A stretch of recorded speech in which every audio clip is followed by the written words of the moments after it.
Licence নাই, discipline বোঝে না, ডান বাম দেখে না, হুট করে হয়তো ঢুকায়া দিচ্ছে। আমাদের ছেলে পেলে খাওয়াবো কি, সংসার দেবো কি, আর আমরা খাবো কি?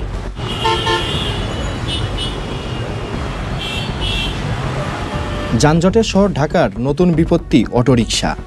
বাস, মিনিবাস, সিএনজি এমনকি মোটরসাইকেল চালকরাও স্বস্তিতে নাই অটোরিকশার কারণে। তবু তারা অটোরিকশা নিয়ে ঝুঁকিতে কেন নামছে? রাস্তার এই অবস্থায় করণীয় কি? অটোরিকশা উচ্ছেদ নাকি এইভাবে অটোরিকশা চলবে? রয়েছে এক একজনের ভিন্ন ভিন্ন মতামত। অটোরিকশা চলার কারণে আমাদের সমস্যা দেখা যায় যে আমরা যে ভাড়া নেবো 40 টাকার অটোরিকশা সেটা 20 টাকায় নিয়ে যাবে, বুঝছেন? আর ওদের সাথে তো আমরা পারি না, ওদের হলো ইঞ্জিন, আমাদের হলো পার গাড়ি, এই জন্য ওদের কম মূল্যে পরে ওরা চলে, আর আমাদের তো এইভাবে চলে না। আমাদের মনে করেন যে ঢাকার শহরে দেখা যায় 700-800 টাকা কামাই করলে 300-400 টাকা খরচ হওয়া যায়, বুঝছেন? তাহলে আমাদের ছেলে পেলে খাওয়াবো কি, সংসার দেবো কি, আর আমরা খাবো কি?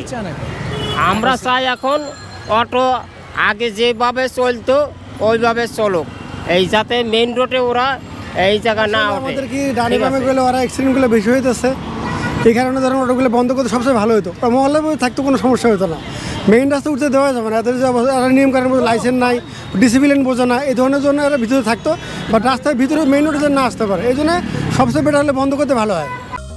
প্রাকৃতিক ও নিরাপদ জিরোকাল ক্লাসিকের সাথে এখন পাওয়া যাচ্ছে জিরোকাল স্টেভিয়া।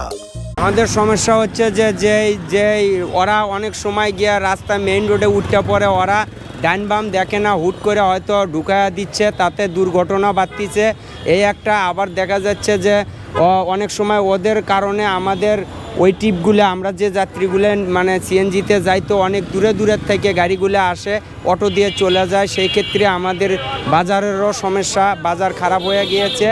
আবার সব সময় ওরা একটা জিনিস রানিং অবস্থায় ডানে যাচ্ছে বামে যাচ্ছে, তাতে আমাদের কঠিন প্রবলেম হয়েছে, ঠিক আছে? এই জন্য সরকারকে এর পদক্ষেপ নিতে হবে, কারণ ওইগুলা মেইন রোডে চালানোর জন্য না, ওগুলা মহল্লায় চালানোর জন্য ওরা আমাদের অনেক সমস্যা করে যাচ্ছে, এই আর কি। Ejaz Mahmud, channel I.